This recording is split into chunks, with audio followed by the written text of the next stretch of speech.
वैदिक काल को भी हम थोड़ा डिफरेंट पढ़ाएंगे, जो परंपरा चला आ रहा है पिटारी भाषा में उससे अलग पढ़ाएंगे। पहले पृष्ठभूमि कि राजनीतिक विस्तार हुआ कैसे, राजनीतिक विस्तार हुआ कैसे। उसके बाद हम ये सिंपल बताएंगे कि वेद 4 है, 4 वेद में ऋग्वेद है, सामवेद है, यजुर्वेद है, अथर्ववेद है, सबके अलग है, 10 मंडल है। ये सब कहानी बाद में पहले हम कॉन्सेप्ट डेवलप करेंगे। क्या करेंगे? कॉन्सेप्ट डेवलप करेंगे और लगभग 3-4 क्लासों में ये खत्म होगा। 3-4 क्लास में ये खत्म होगा, ठीक है। लेकिन 3-4 क्लास में ये रच बच जाएगा और आपको समझ में आ जाएगा कि वैदिक काल होता क्या है, राजा का विकास कैसे हुआ, क्षेत्र का विकास कैसे हुआ, संरचना का डेवलपमेंट कैसे हुआ और कैसे आगे चल के महायुद्ध का उदय हुआ। ठीक, तो एक एक करके हम धीरे धीरे आगे बढ़ते हैं। पहले हम आपकी समझ को विकसित करना चाहते हैं, फिर हम आगे बढ़ते हैं। तो वैदिक काल पढ़ते हैं, क्या पढ़ते हैं? वैदिक काल का जो समय वो है 1500 बीसी। क्या कहता है? 1500 बीसी से 600 बीसी। क्या बेटा? 600 1500 बीसी से क्लास 1 आ गया, क्लास 600 बीसी। विद्वानों ने इन्हें 2 भागों बांटा। कितने भागों बांटा? एक को कहते हैं ऋग्वैदिक काल, एक को कहते हैं उत्तर वैदिक काल। इसकी चर्चा हम आगे करते हैं, पहले हम आते हैं कुछ और। अब देखिए होता क्या है कि सिंधु घाटी सभ्यता के बाद जिस नवीन सभ्यता संस्कृति को पढ़ते हैं, सिंधु घाटी सभ्यता के बाद जो हम नवीन संस्कृति पढ़ते हैं उसे हम वैदिक काल के नाम जानते हैं। उसे हम वैदिक काल के नाम से जानते हैं। किस काल के नाम जानते हैं? वैदिक काल के नाम से। वैदिक काल को जानने का महत्वपूर्ण स्रोत वेद।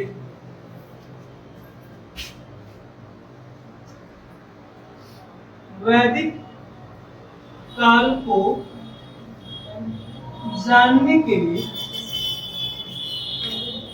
जानने का महत्वपूर्ण स्रोत वेद। क्या बेटा? वेद। वेदों की संख्या,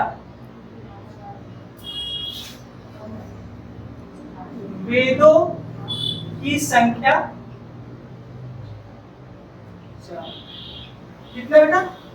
4। तो पहला है ऋग्वेद। पहला क्या बेटा? ऋग्वेद, दूसरा सामवेद, तीसरा है यजुर्वेद, चौथा अथर्ववेद। ठीक है, चौथा है अथर्ववेद। कोई दिक्कत? तो इसे हम चर्चा आगे करेंगे, अभी हम करना नहीं चाह रहे। अभी हम चाह रहे हैं कि वैदिक काल में जो नवीन संस्कृति पढ़ेंगे हम लोग, उसमें एक वर्ड आता है राजनीतिक संरचना। क्या आता है? वैदिक काल में हम लोग पढ़ते हैं क्या? राजनैतिक संरचना का विकास, मतलब राजा और राज का विकास कैसे होगा, राजा और राजा का, राज प्लस राजा का विकास कैसे हुआ, विकास। तो उसकी पृष्ठभूमि कि आखिर हड़प्पा सभ्यता जब हम पढ़ते हैं तो कोई हमें राजा मिलता नहीं है और यहाँ पे एक नई चेतना का, नई विचार का उदय होता है, प्रकाश में आता है। तो कैसे है, इसके पीछे क्या कारण है, क्या कारण? तो हम पढ़ेंगे क्या? राजनीति। अब जो कहते हैं कि वैदिक काल के संस्थापक,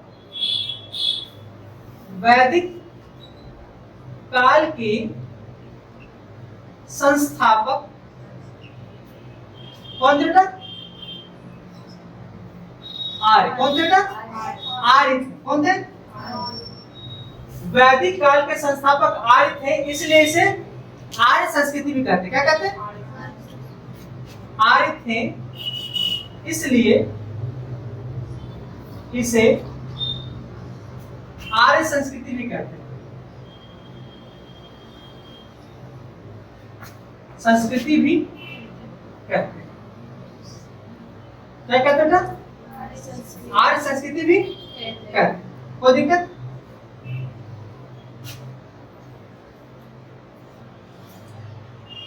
आर्य जो शब्द है बेटा, आर्य शब्द किससे लिया गया? संस्कृत से। किससे लिया गया?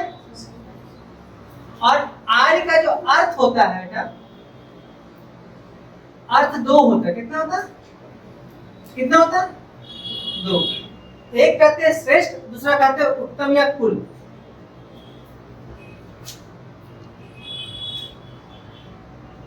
याद इसको क्या कहते हैं? या हम उत्तम।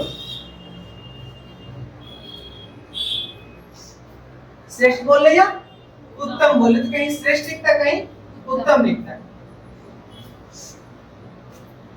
अच्छा, एक वर्ड आता है राहुल कि आर्य शब्द का प्रयोग करने में पहले विद्वान कौन थे? बोलिए।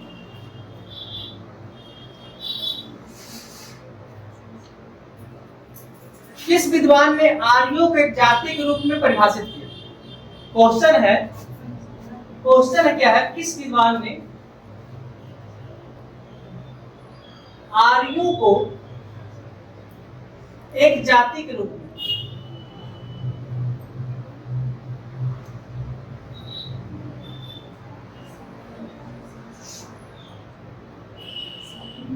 परिभाषित, और कब?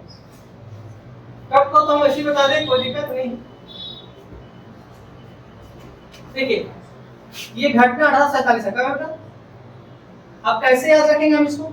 आजादी से 100 साल पहले, आजादी से 100 साल जस्ट पहले। ठीक है बेटा? कौन? और 1847 में एक विद्वान थे लेसेन। कौन थे? लेसेन महोदय।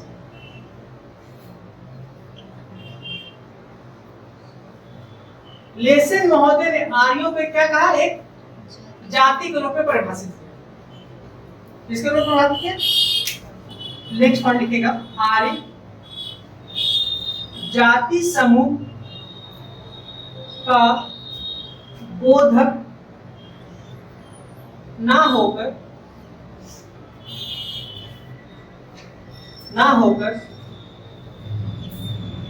भाषा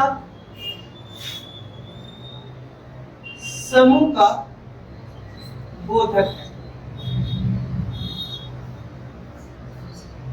भाषा समूह का बोधक मतलब आर्य कोई जाति नहीं है। कहना क्या चाह रहे बेटा? जाति नहीं, आर्य कोई जाति नहीं है। ये क्या है? तो जो संस्कृत बोलता था वो सब क्या बेटा? आर्य। आए कहां से थे?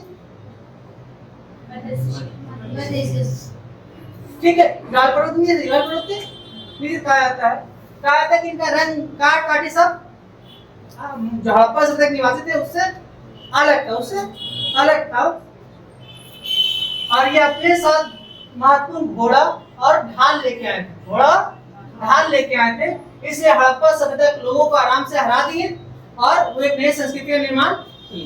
लेकिन हड़प्पा सभ्यता और वैदिक काल सभ्यता संस्कृति में एक मात्र अंतर, कॉमन अंतर जो है, सबसे महत्वपूर्ण अंतर वो ये है कि हड़प्पा सभ्यता एक नगरीय सभ्यता थी, जो कि वैदिक कालीन सभ्यता एक ग्रामीण संस्कृति या सभ्यता।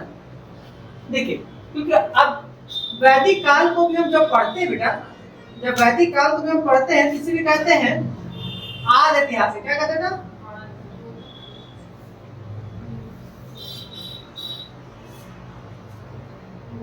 हड़प्पा सभ्यता क्या कहते हैं बेटा? आदि ऐतिहासिक। क्यों कहते हैं बेटा? क्योंकि इसकी जानकारी भी आधा मिली, अब मिलने लगा, अब साहित्य भी मिलने लगा। और साहित्य तो मिल ही रहा था, अब पुरातात्विक साक्ष्य भी मिलने लगा, लेकिन अभी उपयोग नहीं हुआ। इसलिए आज भी क्या कहते हैं वैदिक काल को? देखिए बेटा, ऐतिहासिक समझाते रहे, ऐतिहासिक काल उसे कहते हैं जिसमें साहित्य, जिसमें प्लस पुरातत्व दोनों मिले और तब उसकी जानकारी प्राप्त हो, तो कहते हैं ऐतिहासिक काल। क्या कहते हैं ना? ऐतिहासिक काल। और जहां पे दोनों से किसी एक का प्राप्त हो उसे कहते हैं हम। अब देखिए बेटा, वैदिक काल की जानकारी हमें किससे मिलती है? वैदिक काल की जानकारी साहित्य से मिलती है। और साहित्य कितने हैं? 4 है, ऋग्वेद, सामवेद, यजुर्वेद और अथर्ववेद से मिलती है। जबकि हड़प्पा, तो ये हड़प्पा की जानकारी हमें पुरातत्व से मिलती है। तो दोनों, जो वैदिक काल और हड़प्पा सभ्यता, दोनों किस में रखा जाता है?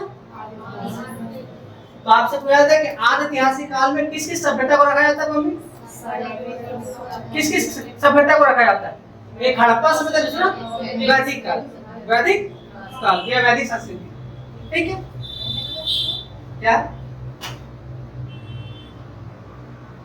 अब विद्वानों ने आसान भाषा में प्रेजेंट करने के लिए, समझने के लिए आम लोगों को वैदिक काल को 2 कालखंड में बांटा है। कितने कालखंड में?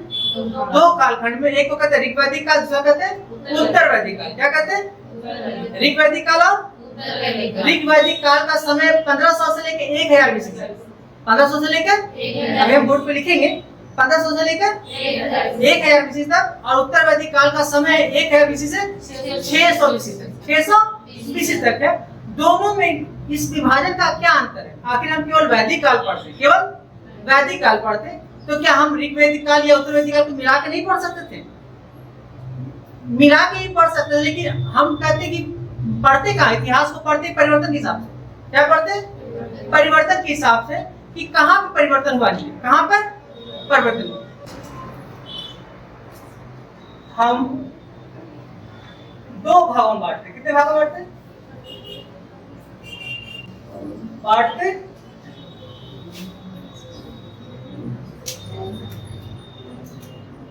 पहला बांटते बेटा ऋग्वैदिक, दूसरा बांटते बेटा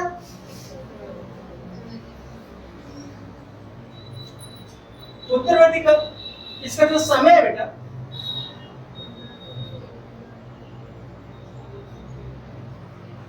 और इसका समय है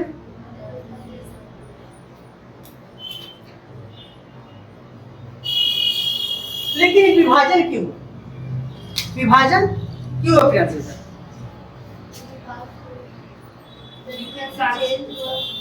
परिवर्तन के हिसाब से नहीं, अभी नहीं, अभी यहाँ भी नहीं। ठीक है, आप देखिए बेटा, उत्तर वैदिक काल में जो विभाजन का मुख्य कारण बना निम्न।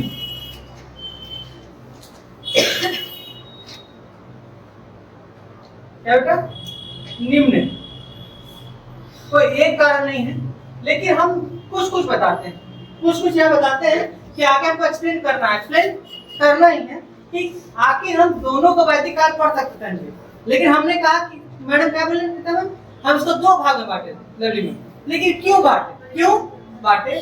कि यहाँ की सामाजिक संरचना अलग है, यहाँ की सामाजिक संरचना अलग है। तो अलग है तो क्या है? अलग तो खाली बोल अलग है। अलग में क्या अलग है? क्या अलग है वो जानना। तो जो पहला चीज देखते हैं कि यहाँ पे हमें मिला लोहा मिला। क्या मिला? लोहा मिला। अब लोहा का हमको 2 चीज यहाँ मिलता है। क्या मिलता है? 2 चीज मिलता है। एक पहला मिलता है फाल। क्या मिलता है? और दूसरा मिलता है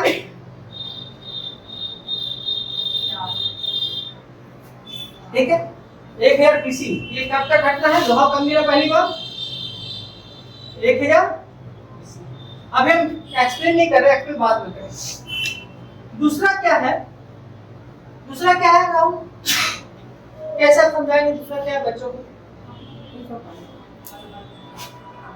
दूसरा कैसे बताएंगे आप? कोई बताइए। रिटर्न में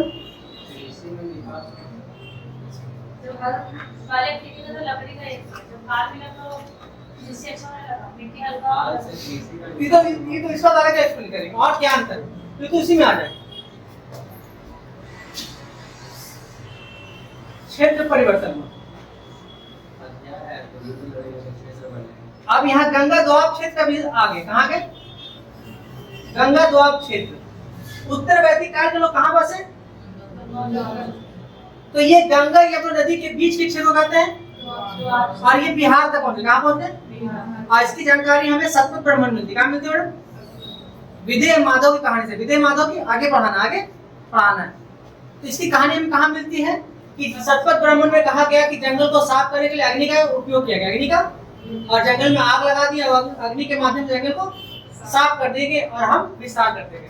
देखिए क्या होता है।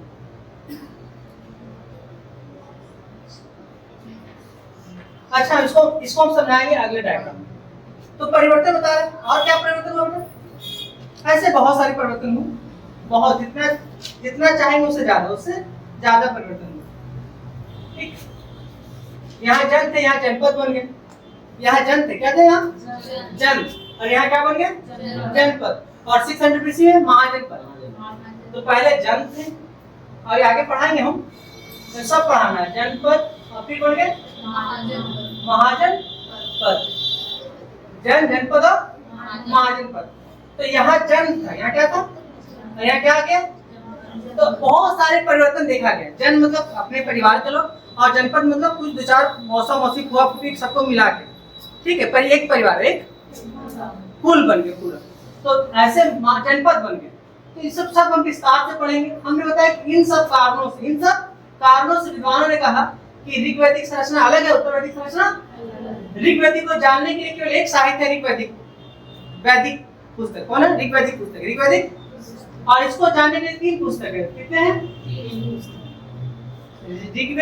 ऋग्वेद छोड़कर सामवेद, यजुर्वेद, अथर्ववेद, ये तीनों जानने का इसका जानने का। अब जब परिवर्तन हुआ तो ऋग्वैदिक सत्ता का क्या स्वरूप है? अब पहले ऋग्वैदिक सत्ता का स्वरूप जानिए।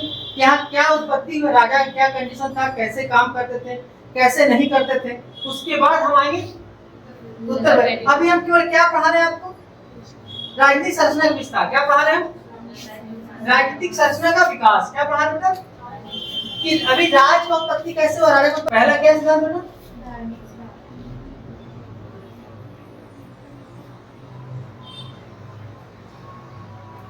दूसरा सिद्धांत क्या बेटा? व्यवहारिक। क्या है?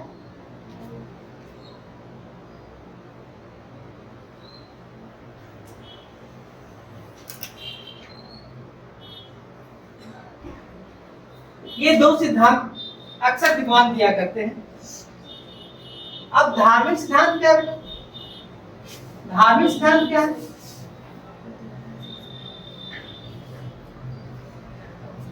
सबसे पहले ये जानना है कि धार्मिक सिद्धांत हमें किस किताब में मिलता है। धार्मिक राज की उत्पत्ति है। राजा की उत्पत्ति से हमें सबसे पहली बात ऐत्रेय ब्राह्मण मिलता है। किसे मिलता है? ऐत्रेय ब्राह्मण। ये कहानी में सुना जा रहा है ऐत्रेय ब्राह्मण पुस्तक। किसका है बेटा? ऐत्रेय ब्राह्मण। ये पुस्तक का नाम है। किसका नाम है बेटा?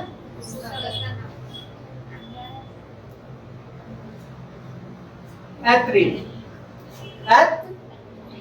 ठीक है, पुस्तक का नाम ऐत्रेय ब्राह्मण। क्या नाम बेटा? अब इसमें कहानी क्या है? इसमें कहानी है कि जो राजा थे, देवता थे बेटा। कौन बेटा? देवता और दानव। क्या बेटा?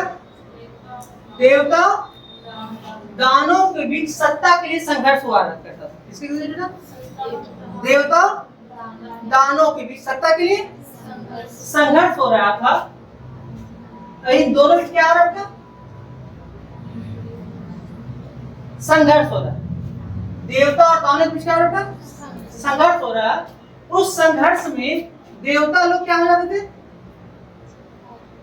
हार जाते थे और दानव लोग क्या होते थे? जीत जाते। अब इस हार से देवता लोग बहुत बेचैन हो गए और बोले कि आखिर हमारे हारने का मूल कारण क्या है। अब इस हार जब हार हो गया बेटा, तो हार हो गया तो एक बैठक हुआ। क्या हो गया? बैठक होता है। क्या होता है बेटा? बैठक। और बैठक कहाँ होता है बेटा? ये समिति की संस्था है। क्या बेटा? संस्था है जहां पर महत्वपूर्ण लोग बैठा करते हैं। अब ये सारी कहानी किसमें बता रहा है? करिया ब्राह्मण से। किससे बता रहा था? अब समिति में बैठक हुआ। क्या बेटा? समिति में बैठक हुआ और इस बैठक का हेड मतलब अध्यक्ष। हेड मतलब अध्यक्ष किसे बनाया गया बेटा? हेड बनाया गया प्रजापति को। किसे बनाया गया? हेड जो बनाया गया, अध्यक्ष बनाया गया, वो बनाया गया प्रजापति को। प्रजा तो प्रजापति कौन थे? आपका क्वेश्चन है सर, प्रजापति ये ऋग्वैदिक काल के महत्वपूर्ण देवता है। महत्वपूर्ण देवता है कहते हैं प्रजापति। सबसे महत्वपूर्ण देवता कौन थे? प्रजापति। अब बैठक का हेड कौन थे? प्रजापति। और प्रजापति ने समिति के समक्ष एक निर्णय लिया कि हारने का मूल कारण ये है कि हम सभी देवता अपने आप को सर्वशक्तिशाली समझते हैं, इसलिए हम स्वतंत्र होकर लड़ नहीं पाते। अपनी शक्ति हम किसी एक को देंगे तो वो सही ढंग से नेतृत्व करेगा और लड़ाई करेगा। और इस बैठक में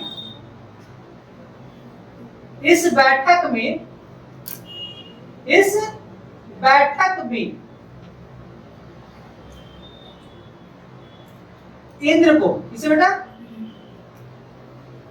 इस बैठक में इंद्र को देवताओं का राजा चुना और यहीं से राजा की उत्पत्ति शुरू हुई और राज की उत्पत्ति शुरू हुई। लेकिन ये मत मान्य नहीं है। ये मत मान नहीं। ये सुनने में अच्छा लगता है, विद्वान इसे मानते नहीं है। बोलते व्यवहारिक मत पाइए। क्या ये कहानी बना कहानी मत सुनाइए कि देवता और दानव में लड़ाई हुआ और तो संघर्ष में जाता हार गए और दानव जीत गया और बैठक हुआ। बैठक में समिति बैठा हुआ। कहाँ बैठा? समिति में बैठक हुआ और बैठक के हेड कौन थे?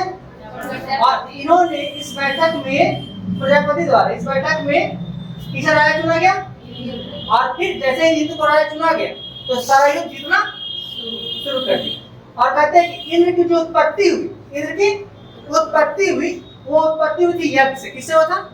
यज्ञ के माध्यम से। इसकी चर्चा हम आगे करेंगे। अब बोलते सर कि व्यवहारिक मत क्या है? सर व्यवहारिक मत क्या है? तो व्यवहारिक मत ये बताया गया बेटा कि जो राज्य बने, राज्य का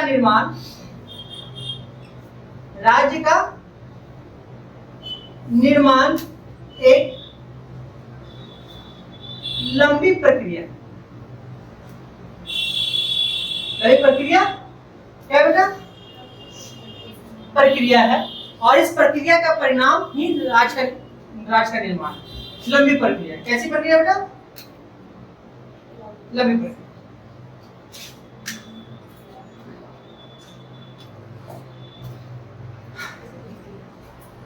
लंबी प्रक्रिया है, एक लंबी प्रक्रिया। और ये है सर्वमान्य मत। क्या बेटा?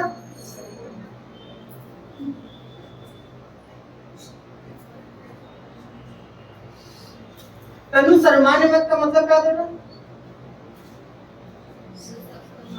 सब कोई मानता है। जब सब लोग मानता है तो हम पढ़ेंगे इसी को। अब हम लोग इसी विचारधारा को पढ़ते हैं। विचारधारा को पढ़ते हैं। अब इसी विचारधारा को हम पढ़ेंगे तो क्या पढ़ेंगे बेटा? ऋग्वैदिक काल। कुछ समझ में आया बेटा?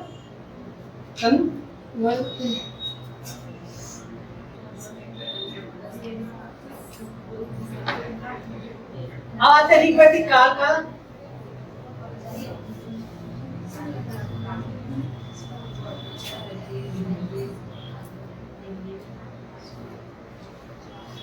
ऋग्वैदिक कालीन समाज एक ही साथ लिख दे। ऋग्वैदिक कालीन समाज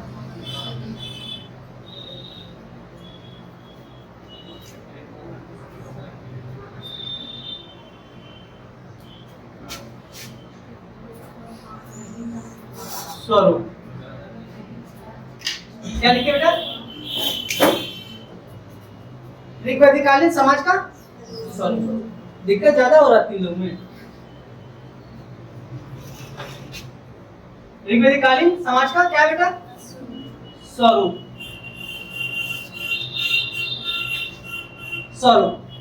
अब ये स्वरूप क्या कहता है? स्वरूप मतलब क्या होता है? समाज कैसा था? हमने कहा कि ऋग्वैदिक कालीन समाज का, ये समाज लिखे, क्या लिखे? समाज का स्वरूप।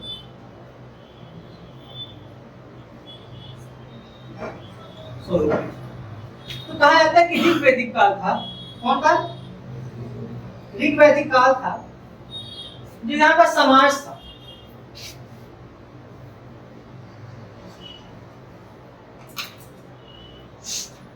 काल का समाज क्या था राहुल? कबीलाई समाज था। क्या था? कबीलाई समाज। जो भी बोले उसको लिख लीजिए कॉपी में, ज्यादा समझ में आए। कबीलाई समाज था। कौन समाज था बेटा? कबीलाई समाज। कबीलाई समाज होता क्या है? केवल उन्हें फैमिली बनाना है, जिसकी गाय का पूरा एक जगह रखते हैं।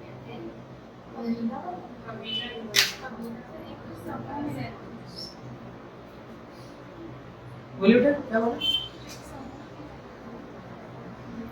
राहुल?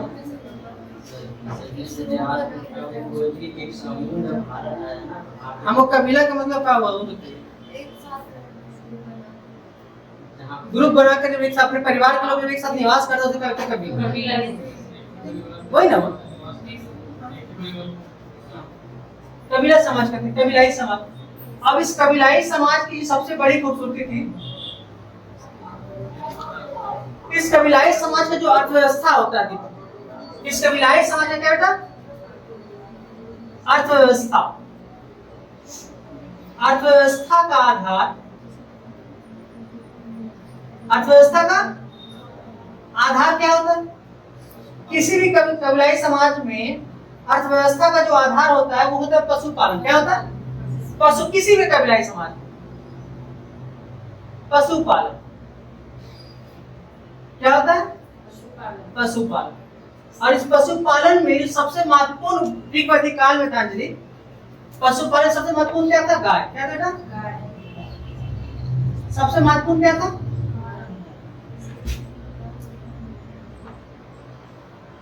अब देखिए बेटा, एक यहाँ समझने की चीज है बेटा नीलम, बेटा जिस समाज का अर्थव्यवस्था का आधार क्या हो? पशुपालन हो, वो अस्थाई नहीं, वो घुमक्कड़ होगा। Very good. क्या बोले?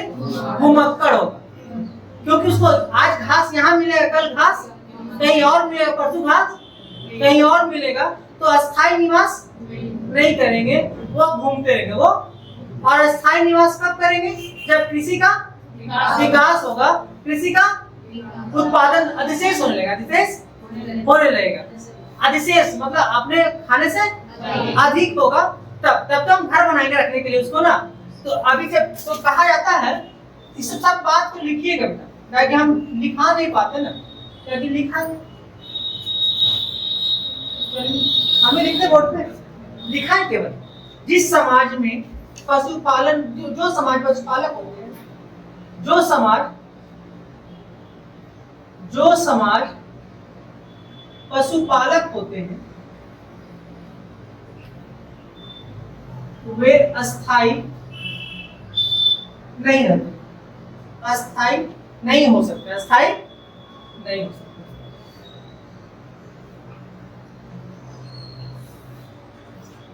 अस्थायी निवास नहीं कर सकते, आप लिख सकते हैं। ट्रांसमिटर क्या लिख सकते हैं? निवास नहीं कर सकते। ठीक, अब देखिए बेटा, तो ये बहुत छोटा लाइन है, लेकिन इसका आगे जब पढ़ेंगे ना, जब मेंस में लिखेंगे, जेपीएससी मेंस में, इसी में पूरी कहानी बयान होगा। देखा तो छोट लगेगा ये सब चीजें। अब आगे आते हैं। अब पशुपालन में प्रिय कौन था बेटा? गाय। और गाय जब प्रिय है, इसे क्या माना जाएगा? अघन्य। क्या माना जाएगा? जिसकी हत्या, अघन्य में क्या होता है अंजलि? जिसकी हत्या ना किया जाए, इसको मारा। इसका अर्थ हुआ बेटा, जिसे मारा ना जाए, जिसे मारा ना जाए। लेकिन यहां हम ये कहना चाहते हैं कि वैदिक काल में, ऋग्वैदिक काल में खास करके गाय को मारा जाता था। गाय को मारा जाता था। तो विशेष अतिथि होते थे ना, जो गेस्ट होते थे, विशेष गेस्ट, उनके लिए भोजन की व्यवस्था के लिए। जैसे हम लोग बेस्ट गेस्ट आते हैं तो कहते हैं खस्सी बनाते, क्या बनाते? मैंने मुर्गा मत बना, मुर्गा तो आधे जैसे चलते रहा, मेहमान चाहिए गए, खस्सी बनाते ना, ज्यादा अच्छा रहता है। तो मेहमान आते क्या बनाते हैं? खस्सी बनाते हैं। तो उस समय ऋग्वैदिक काल में जब कोई महत्वपूर्ण मेहमान आते थे तो गाय की हत्या, गाय और घोड़ा की हत्या किया जाता, गाय और घोड़ा का हत्या किया जाता। लेकिन रेयर केस में वर्तमान में बहुत ज्यादा विवाद का विषय बन गया है कि गाय को हत्या किया जाता था या नहीं किया जाता था। तो 90% विद्वान बोलते नहीं किया जाता। 10% जो पुराने विद्वान है वो आज अपने मत पर कायम है कि गाय को विशेष गेस्ट के लिए मारा जाता था। तो हमने कहा कबीलाई समाज में क्या करता है? आधार क्या होता है? पशुपालन। और पशुपालन क्या होता है? पशुपालन में कौन प्रिय थे? और गाय को क्या कहा जाता? अघन्य। और जब अघन्य कहा जाता था, मतलब कहा जाता है गाय जो थे वो बहुत साउंड आ रहा है, बंद है, बंद कर दीजिए।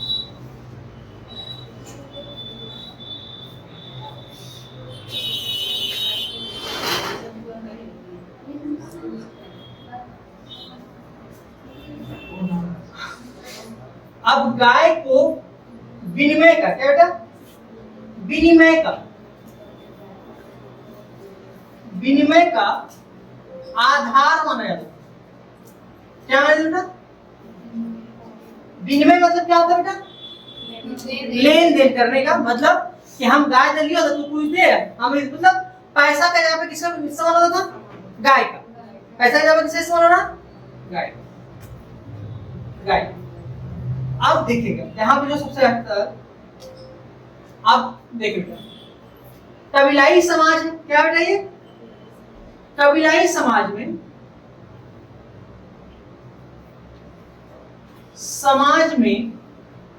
संपत्ति डेवलप होगा। कबीलाई समाज में संपत्ति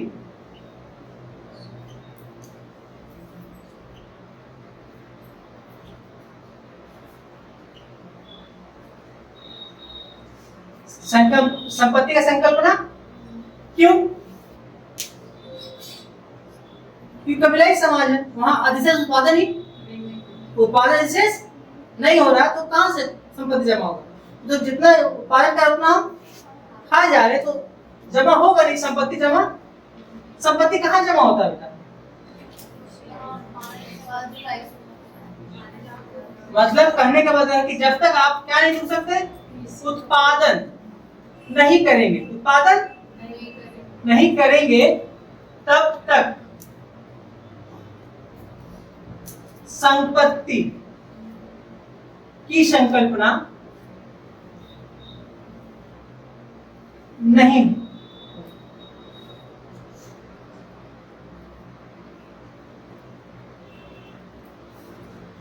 मैं उत्पादन करेंगे तब क्या आएगा? संपत्ति। को मैं समझ में आ रहा है मेरी बात? देखिए बेटा, अभी आप जो खेती कर रहे हैं वो 100 ग्राम कर रहे हैं, कितने कर रहे हैं? आपका उत्पादन खाने की खर्च कितना? 100 ग्राम। खर्च कितना? जब आपके पास पैसा बचा ही नहीं जमा होगा? नहीं होगा ना।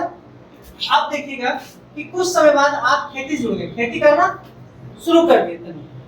ठीक बेटा, उधर बेटा क्या किए? उधर बेटा कितना देखिए खेती करना शुरू कर दिए। आप पहले कितना उत्पादन करते थे? आप कितना करने लगे? 500 ग्राम। कितना करने लगे?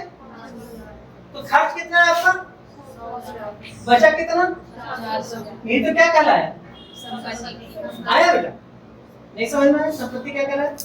एवरीवन, तो कहते हैं कि जब तक कोई समाज उत्पादन से नहीं जुड़ता तब तक संपत्ति जमा नहीं हो सकता। मतलब आप उसका कॉन्सेप्ट चेंज हो गया। हम ऋग्वैदिक काल पढ़ा रहे हैं, ठीक है बेटा? तो उत्पादन नहीं करेंगे तब तक संपत्ति का संकल्पना नहीं किया जा सकता। नहीं, आप देखिएगा जब आप ऋग्वेद पढ़ते हैं, क्या पढ़ते हैं? आप लोग क्रम से लिखिएगा, हम बोर्ड पे लिख दे रहे हैं।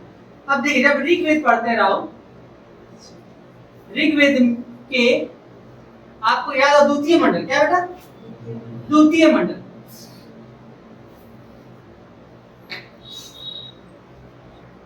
ऋग्वेद के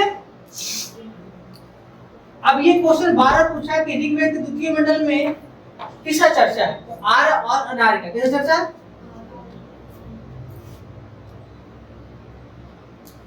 पहले चर्चा किसका बेटा? अब यहाँ पे आपको कंफ्यूजन होगा, सर आर्य समझना है जो बाहर से आए, जो बाहर से आए। अनार्य कौन?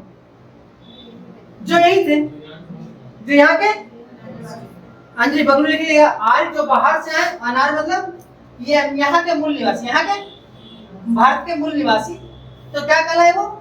अनार्य। जैसे आप अपने घर में अनार है, क्या है? अनार है। और जब आपकी शादी हो जाती है, मेहमान जाते हैं, तो वो आर्य होंगे। सब मजाक की बात है। देखिए जैसे बेटा ये भारत है, ये क्या बेटा? मानते भारत, क्या है बेटा? यहाँ देखिए, यहाँ यहाँ और यहाँ पर पहले से कुछ लोग रह रहे होंगे, कुछ लोग रह रहे होंगे। अब मध्य एशिया से कहा बेटा कुछ लोग आए, कुछ लोग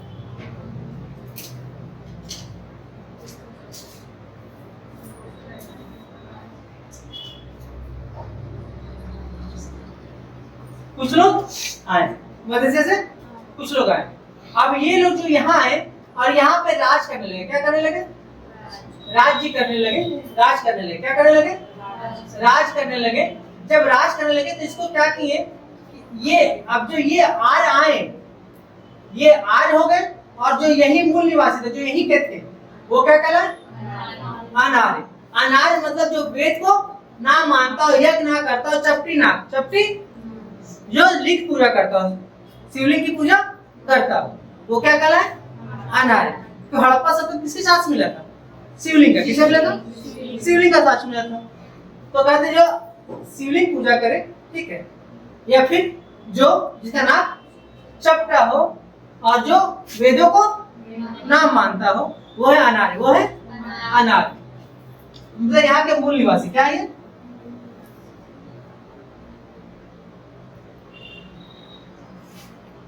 अब जब आर आए बेटा, आर आए थे तो इनका काम क्या था? इनका काम था पशुपालन। क्या था?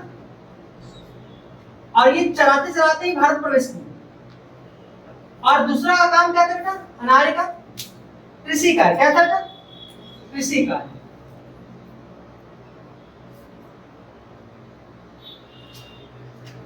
तो आर्य लोग जब आए थे, ये द्वितीय मंडल का कहानी रहा। द्वितीय मंडल में कहा गया है कि आर्य जब आए थे तो वो क्या करते थे? काम, उनका पेशा क्या था बेटा? पशुपालन। आर्यों का पेशा क्या था? आर्यों का पेशा क्या था? और अनार्यों का पेशा क्या था? कृषि। आप देखिएगा, ये ऋग्वैदिक काल की घटना बेटा, इसकी घटना है ऋग्वैदिक काल। आप देखिएगा, अब यही में हम पढ़ते हैं ऋग्वेद। क्या पढ़ते बेटा? ऋग्वेद के चौथे मंडल में,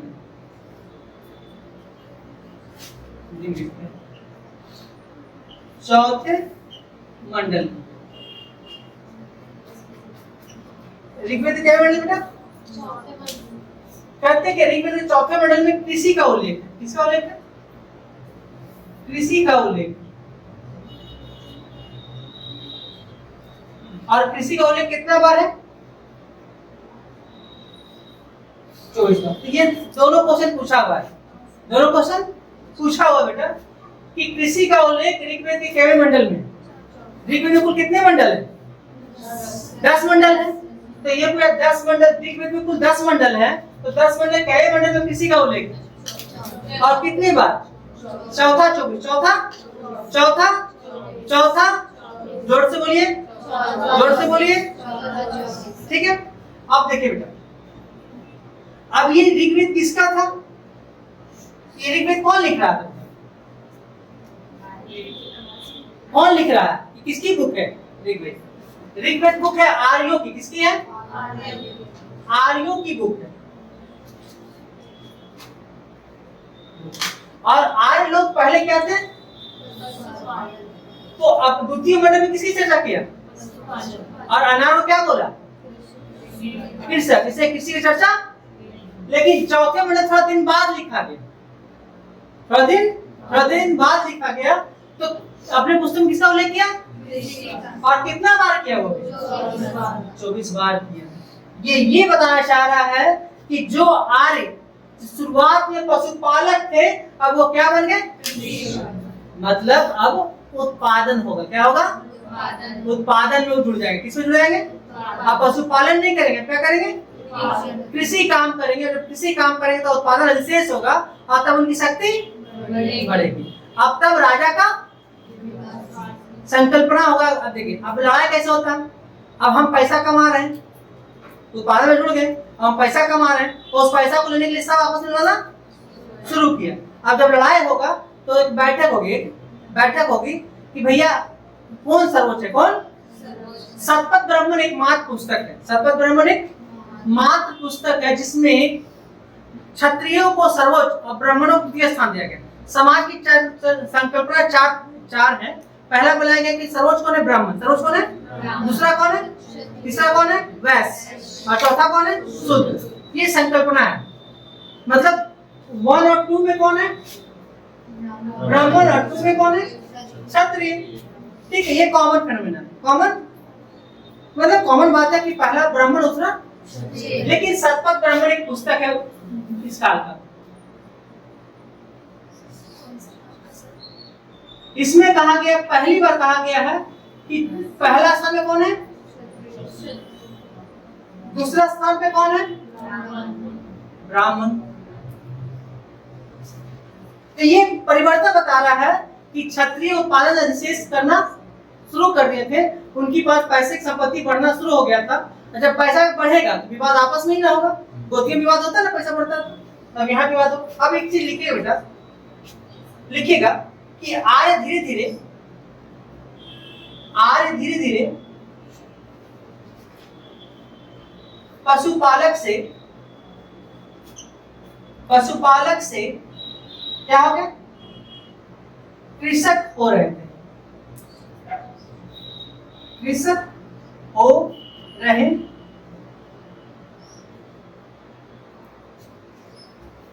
लिखिए। उत्तर वैदिक काल आते आते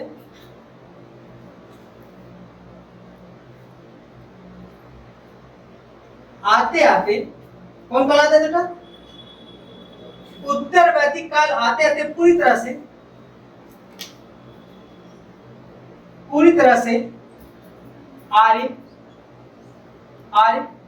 उत्पादन कार्यों से जुड़ गए। आर्य पूरी तरह से उत्पादन कार्यों से, उत्तर वैदिक काल आते आते पूरी तरह से आर्य उत्पादन कार्यों से जुड़ गए। क्या होगा बेटा?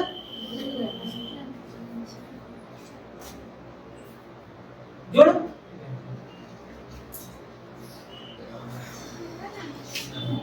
अब देखिए, समतामूलक समाज क्यों था? आपको हमसे पूछना चाहिए था कि सर समतामूलक समाज क्यों था? अंजलि, आपसे पूछे बेटा अंजलि कि ऋग्वैदिक समाज के लोग कैसे थे? समता मूलक समान थे सब लोग। तो आप पूछे जाए राहुल कि क्यों सर, क्यों समान थे? कोई कारण होगा तब तो समान होंगे ना। रीता मैम क्यों समान थे?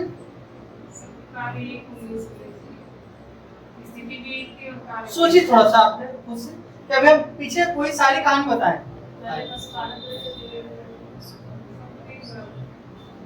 देखिए बेटा, सब समता मूलक में हम और आप समान हैं, हम और आप जितने सब समान हैं, तो समान क्यों?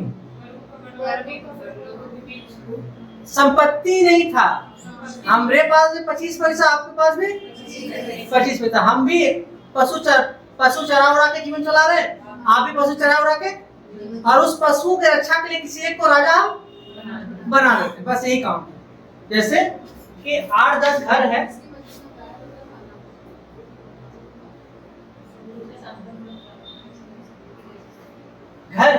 तो इस सब घर मिल के हम लोग क्या किए कि एक व्यक्ति, किसी एक घर के किसी एक व्यक्ति को सब मिल के राजा चुन लिए, और युद्ध हुआ, तो युद्ध में नेतृत्व वही करेगा, युद्ध का नेतृत्व वही करेगा। युद्ध खत्म तो जैसे कॉमन मैन हम, वैसे कॉमन मैन युद्ध समय तक आप राजा रहेंगे, युद्ध के बाद राजा वहां क्या, उसके बाद क्या है कॉमन मैन। तो आप यहाँ बोलेंगे समता मूलक समाज क्यों था, क्या लिखिए बेटा? संपत्ति नहीं होने का, लिखिएगा सब कोमल बेटा, लिखिएगा।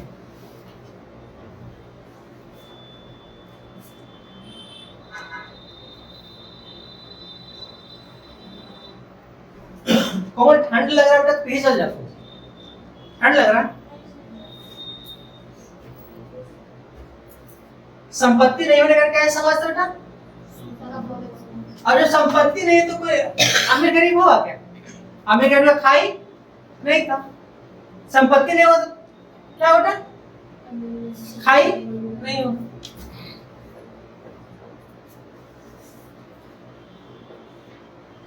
अब देखते हैं आगे,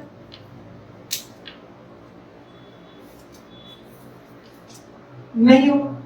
अब होता क्या?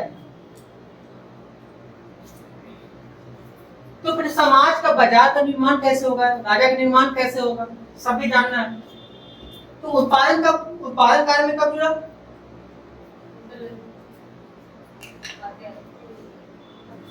बोलिए उत्तराधिकार। अब देखिए आर्य लोग क्या होते हैं, आर्य लोग धीरे धीरे किसी कार्य से जुड़ते हैं, किसी जुड़ते हैं,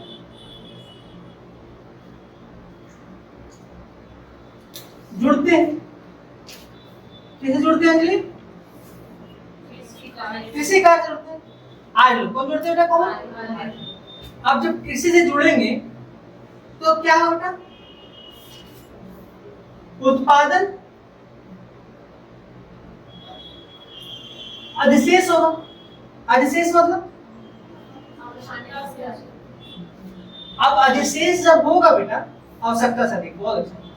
अब जब अधिशेष होगा तो उसको अपने पास रख के तो खराब नहीं करेंगे, तो क्या करेंगे उसके लिए? उसको बेचेंगे।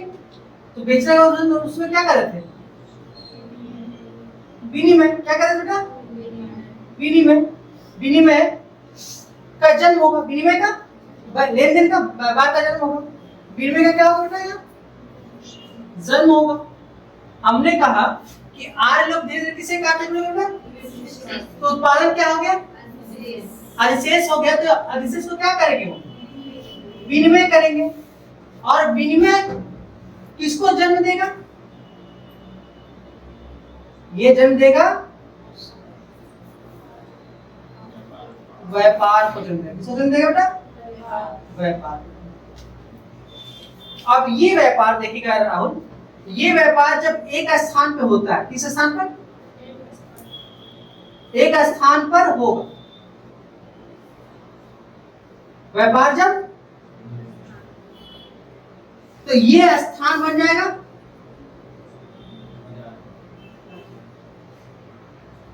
क्या बन जाएगा? मेरी बात समझ में आ रहा है? और ये बाजार के आसपास जब लोग आके बसना शुरू कर देंगे तो क्या बन जाएगा? और शहर के बाद जब विकास होगा क्या हो जाएगा?